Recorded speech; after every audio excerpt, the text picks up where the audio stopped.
이번 달부터 월간 독서라는 이름으로 제가 읽은 책들을 독서 노트뿐 아니라 영상으로도 같이 공유를 해보려고 합니다. 얼굴 공개는 차차 하기로 하고요.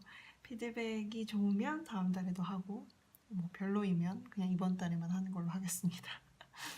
저만 하는 게 아니라요. 보시는 분들도 지난 한 달 동안 읽었던 책 중에서 좋았던 책이나 아니면 인상 깊었던 구절이 있으시면은 댓글로 공유해주세요. 저도 한번 읽어보겠습니다. 제가 처음으로 읽은 책은 도진기 작가님의 합리적 의심이라는 작품이었습니다. 장르는 굳이 따지자면 법정 미스테리이고요.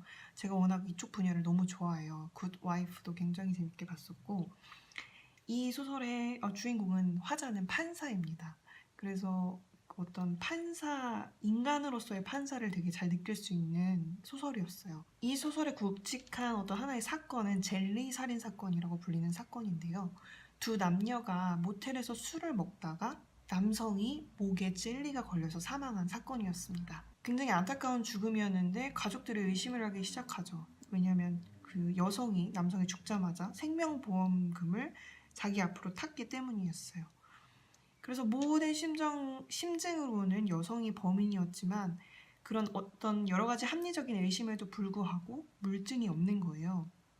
합리적 의심만 있고 물증이 있을 때 이 주인공 판사가 어떤 선택을 하게 됩니다. 그리고 그 선택과 함께 일련의 사건들이 벌어지면서 굉장히 흥미진진한 이야기들이 펼쳐집니다.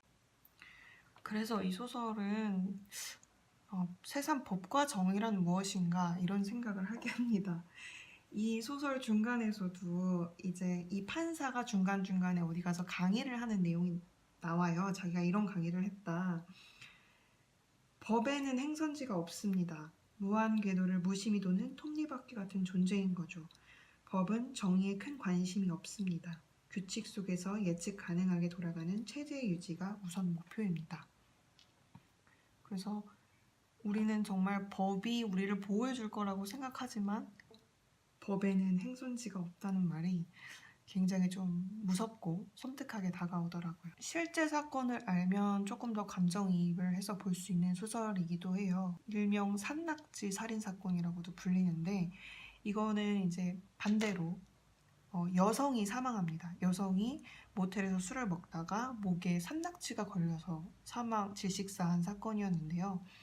소설과 마찬가지로 남성이 2억 원이 넘는 보험금을 수령하게 됩니다.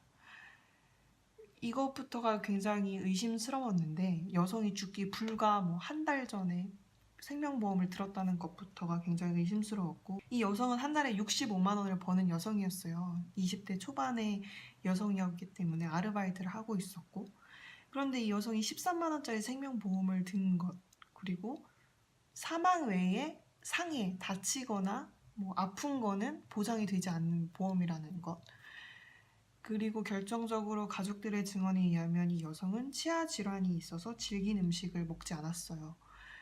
그리고 질식사였다면 굉장히 고통스러웠을 텐데 술자리가 하나도 흐트러지지 않았고 굉장히 위급한 상황이었다면 119를 먼저 부르는 게 좀 상식적으로 맞았을 텐데 프런트 직원에게 가서 지금 이런 일이 발생했다, 위급한 상황이 발생했다 하면서 시간을 지체했던 것도 조금 의심스러웠고요. 그리고 이게 결정적인 의심을 할 수 있는지는 모르겠지만 어쨌든 전과 구범이었다는 사실. 하지만 이 남성은 실질적인 증거가 없다는 이유로 무죄 판결을 받았습니다. 그래서 어떤 증거를 잘 인멸하거나 법의 망만 잘 피해가면 세상에는 완전 범죄가 있을 수도 있다. 이런 생각도 좀 들더라고요. 그것이 알고 싶다 이런 것도 보면서 정의란 뭘까? 법이란 무엇? 누구를 위해 존재하는가? 약자와 피해자를 위해서 존재해야 되는데 항상 그렇지만은 않은 현실이 좀 씁쓸한 했는데요. 근데 이 소설은 그렇게 답답한 마음으로만 보지 않고 좀 카타르시스도 느낄 수 있고 네. 그래서 굉장히 흥미롭게 읽은 책이었습니다. 제가 두 번째로 읽었던 책은 권여선 작가님의 레몬이라는 책이었어요. 이 권여선 작가님을 제가 처음 알게 된 건 안녕 주정뱅이라는 작품이었는데요.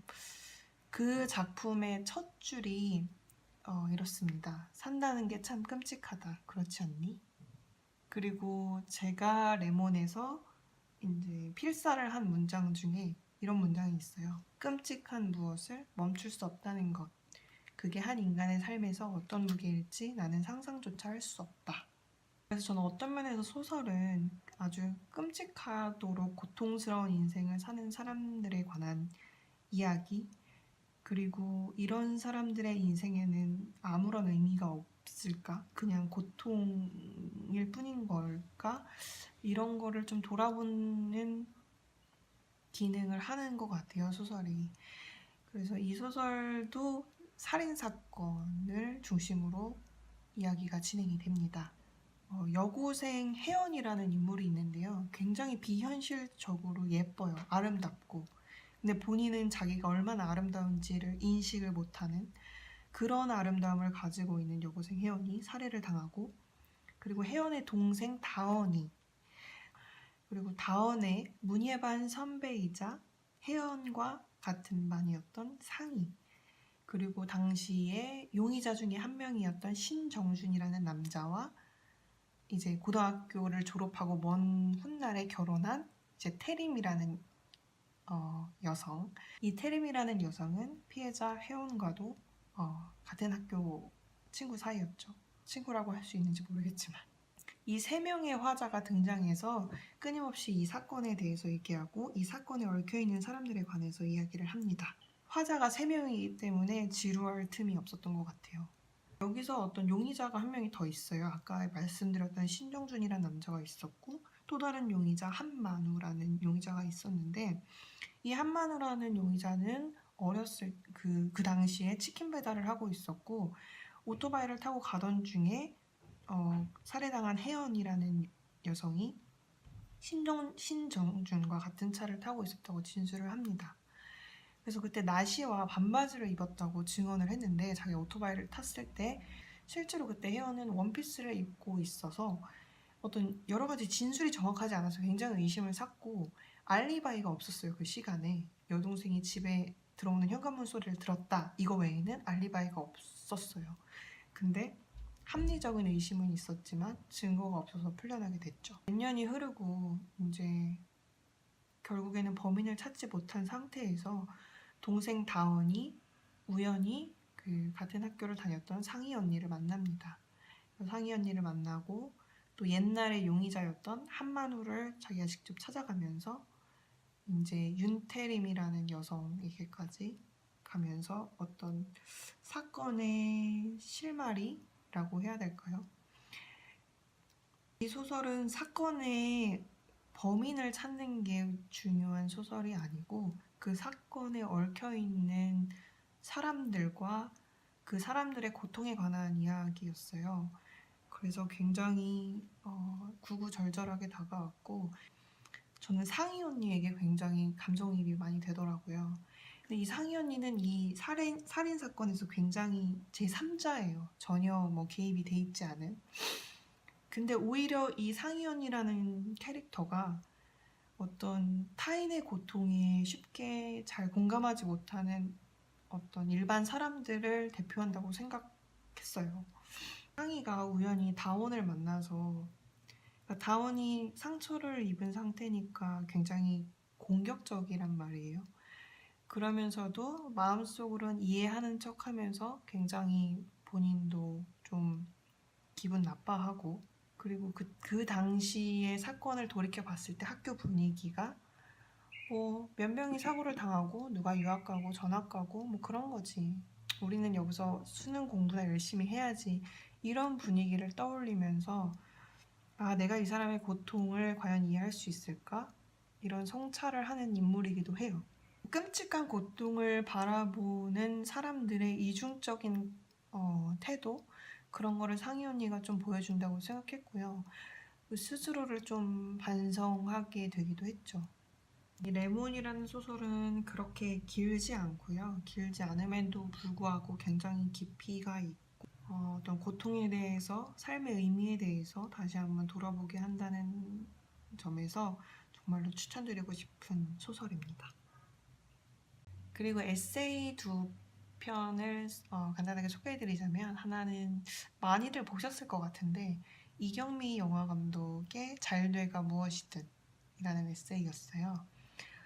저는 이렇게 에세이를 볼 때 너무 솔직하면 그게 너무 자기 비하로 가거나 아니면 약간 자기 혐오스러운, 이분은 그럼에도 불구하고 자기의 못난 부분에 대해서 다 막 얘기하지만 너무 사랑스럽고 귀엽다는 생각이 들더라고요. 그것은 대단한 매력이라고 생각합니다. 한 사람이 가질 수 있는.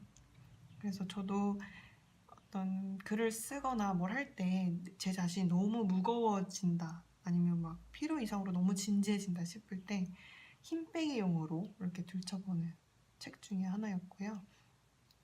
두 번째로 본 책은 김원비 작가님의 아무튼 술이라는 에세이였는데요. 제가 우아하고 유쾌한 여자 축구를 굉장히 재미있게 봤어요. 그래서 구매를 했는데, 사실 제가 술을 좀 끊은 지 오래돼서 술과 관련해서 공감하기가 좀 어려웠지만 여전히 이전 작품의 유쾌함을 계속 유지하고 계시다는 거를 느꼈어요. 그래서 여기서 김원비 작가님이 술을 처음 마시게 된 계기? 고등학교 때 100일주 얘기가 나오는데 굉장히 추억에 젖어들더라고요.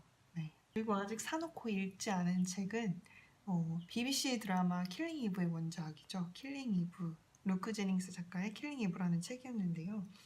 얼마 전에 산드라 오가 골든글로브 에미상 수상하면서 국내에 더 유명해졌죠. 그래서 저는 원래 영상으로 나온 원작을 잘 찾아보지 않는 편인데, 이 경우에는 아직 원작을 보지 않았기 때문에 일단 원작을 먼저 보고 여성을 볼 예정입니다. 제가 워낙 좋아하는 장르이기도 하고, 여성 킬러라는 직업이라고 해야 될까요? 하여튼 거기에 뭔가 이렇게 로망과 매력을 느껴서 구입하게 되었고, 읽고 나서 후기를 또 말씀드리도록 하겠습니다. 진짜 마지막으로 제가 정말로 추천드리고 싶은 영화는 어스라는 영화예요. Get Out을 보신 분들이라면 뭐 당연히 보셨으리라고 생각되는데요. 너무너무 재밌고 이거는 말이 필요가 없는 것 같습니다. 어스를 보세요, 여러분. 그러면 월간 독서라고 해야 될까요? 월간 독서 노트라고 해야 될까요? 아무튼 주절주절 아무 말이나 막 해봤고요. 뭐 재미없다, 좀 보완해야겠다, 괜찮다, 뭐 이런 여러 가지 피드백이라도 좋으니까 피드백을 좀 부탁드릴게요. 제가 어떤 북튜버 지원 사업에 지원을 했어요. 그래서 만약에 당선이 되면 그 지원금을 받고 활동하게 되는데, 저는 그래도 2,000명이라는 구독자 숫자가 적지 않다고 생각하고, 제 입장에서는. 그래서 열심히 유튜브를 키워나가서 해외에서도 어떤 수익을 얻을 수 있는 프리랜서로 살아가는 게 제 꿈이기 때문에, 네, 이제는 대충대충 하지 않고 좀 열심히 해보려고 합니다. 네, 그러니까 여러분의 많은 응원과 피드백을 부탁드릴게요. 그럼 오늘도 영상 봐주셔서 감사하고 좋아요, 구독 눌러주세요.